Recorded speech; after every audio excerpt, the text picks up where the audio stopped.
Hi, Mike. It's so nice to have you on the show. How are you doing today? I'm doing fantastic. It's a pleasure to join you today and talk about my journey, my celebration, and all these things we're going to get into. I wanted to know before we get started, how are you doing today? I'm doing fine as well. And also, thank you for showing up. Thank you for honoring the invite. That means a whole lot, man. Thank you. Absolutely. Okay, Mike. Yeah, I am so excited to have you on the show for diverse reasons. Firstly, I believe knowledge is the solution to what's problem. And secondly, I believe there are some things that you know that some of my audience needs to hear you say this stuff directly from your mouth in order to experience transformation. I firmly believe that. And thirdly, even I myself, I believe that I am going to learn one or two things from your insight, experiences, you know, story. So for that reason, Mike, I want us to get started with your introduction, your journey, how the journey has been so far, the challenges that you faced, and how you overcame them. And afterwards, I've gotten some beautiful questions for you. Okay, Mike, over to you. So before I get started, though, I gotta compliment you on your motivation for the podcast because that's beautiful, and it ties in a lot to where I've been, especially in this chapter of my life. Because this portion of my story started off of based a botched suicide attempt.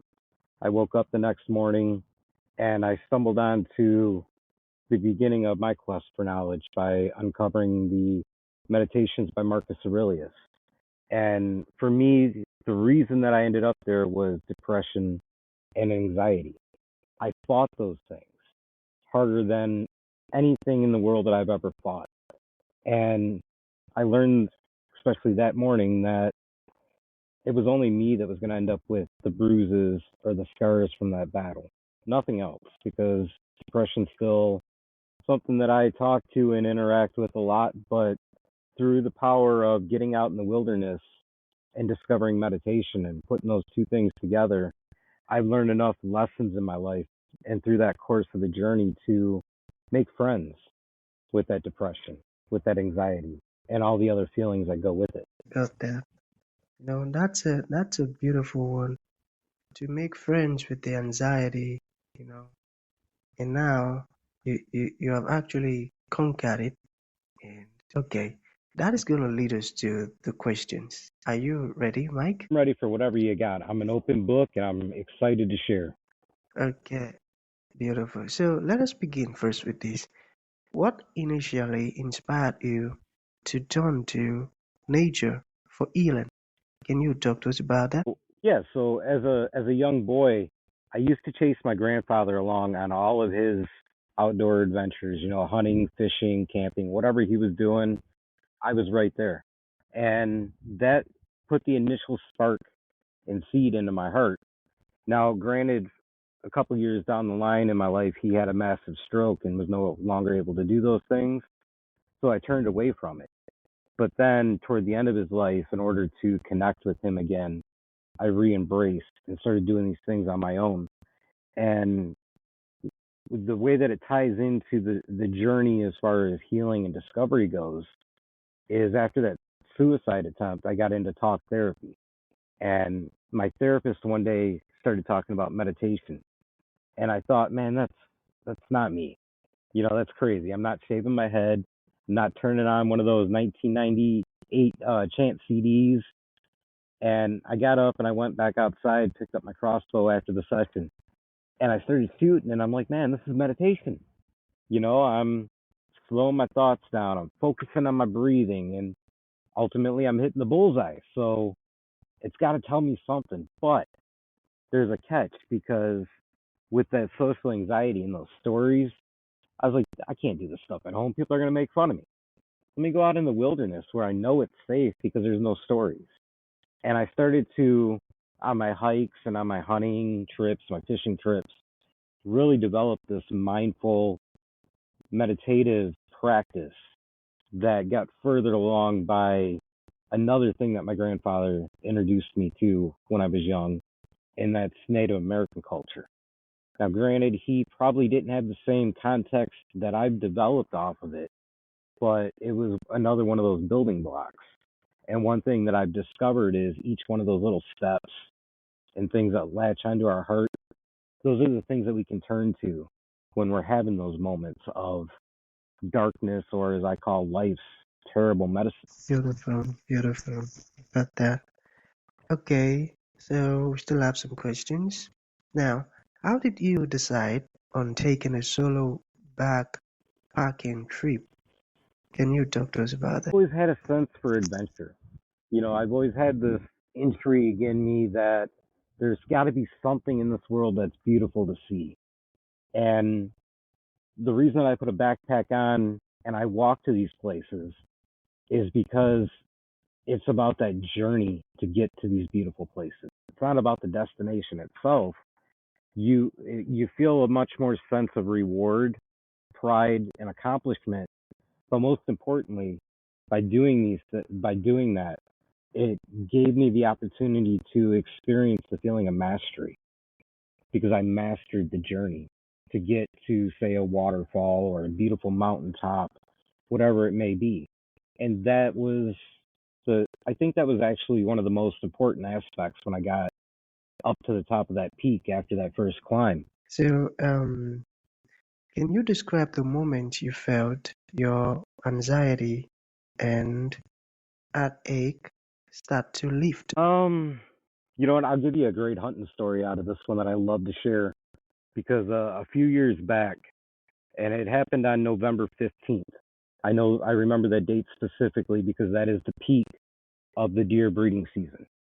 So every single buck or male deer that's in the woods is going to let their guard down and do whatever it takes to procreate and further their species.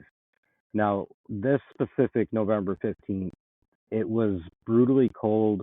There was a blizzard going on. And one of the rules that I hold myself to when I'm out deer hunting is if I haven't seen a deer before, I won't shoot on it. I have to have some kind of story, some kind of connection with that deer in order to harvest it. So I'm standing there and I'm watching him. He's got his guard down. He's making all these mistakes that could get him killed if he really took a second to think about what was going on.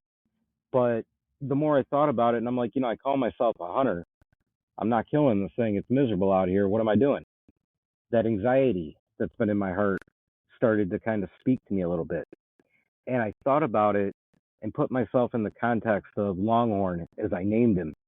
And I thought about the fact that in his world, anxiety represents life and death. He's always got that fear in the back of his head. But particularly on this day, to do his work and procreate, he's put his guard down because he's relying on the instincts and the skills that he has in his head. And for us, even though in the moment anxiety feels like it's life and death, it's truly not. We go through a situation, and we get through it. And I thought about that context. I'm like, if he can do it where the odds and the risk is so high, then I can do it too. And that was when I stepped out of the tree stand that day, and I started to actually engage with the things that I felt were holding me back because of anxiety. So as I really started getting involved in the hiking world and made that kind of a part of my business and my practice, I focused in on a meditation practice. It's called walking meditation. We all walk, and as we go through the day, we've got this hamster wheel going on. The energy's just flowing, all our thoughts are running. As you start to work that energy out through walking and you start to focus in on the feeling underneath your feet and discovering that grounding, that connection, it helps you to channel it, helps you to apply it in a positive way that's going to start to bring focus your goals and the ideas of things that you want to accomplish. And when you put it in a context of motivation and bringing that energy into a healthy sense, those are some of the very first steps that really help with that idea. And being able to do that when you put the physical, when you combine the physical with the mental and the emotional part of it, you create the balance of a circle. You start to be able to channel that. So, what I've learned out of resilience, whether it's out in the wilderness or it's here in the concrete world, is that resilience, or that by expressing your resilience against the obstacles and the forces that are trying to hold you back. Those forces become the way. The obstacles become the way to complete your journey and complete the task. But most importantly, they give you the opportunity to showcase to everyone in the world around you, as well as yourself, exactly what it is that you're made of. And by doing that, you build a sense of self worth that no one can take away from you, regardless of a label, a word, or a thing that anybody says to you, because it's truly authentically held within your heart. So, what I do is I'm a wilderness meditation guide. I take people out on the hiking trails and I teach them how to overcome adversity and find a grounding sense of centeredness within their hearts to be able to express and build themselves up, discover their purpose. But a lot of the time, these journeys that I take people on, begin with this feeling of being lost. And one of my heroes, one of the people that I've looked up to throughout time, his name's Daniel Boone. He was a founding father here in America and credited with discovering a ton of Kentucky and settling it. And he left behind the words, "You are truly never lost." May get turned around in the wilderness for 7, 8, even 23 days at a time, but you're never truly lost. If you take the time to discover this grounding, whether it's in the outdoors, sitting on your couch, or wherever you feel comfortable, you're able to remagnetize and recenter your compass. And as you take that compass and you look at the direction north on there, that's where the wisdom in this life comes from. And as you apply that wisdom to your life, you're able to pull yourself back on track. And the other thing that I would add to that is the shame that comes within feeling lost, disconnected, all these different things that we beat ourselves up with. Take a second to reflect in your journal about the fact that these things that we're looking down at ourselves about are only preparing us for the next steps along the trail.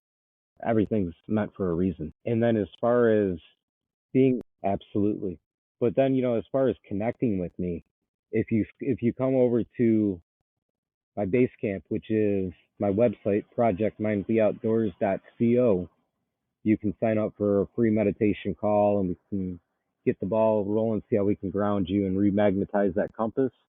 And another thing that I do is the Project Mindfully Outdoors podcast, which airs 7 days a week. And it's filled with all kinds of different tips, tricks, and different things that you can apply to your journey. Project Mindfully Outdoors. Thank you.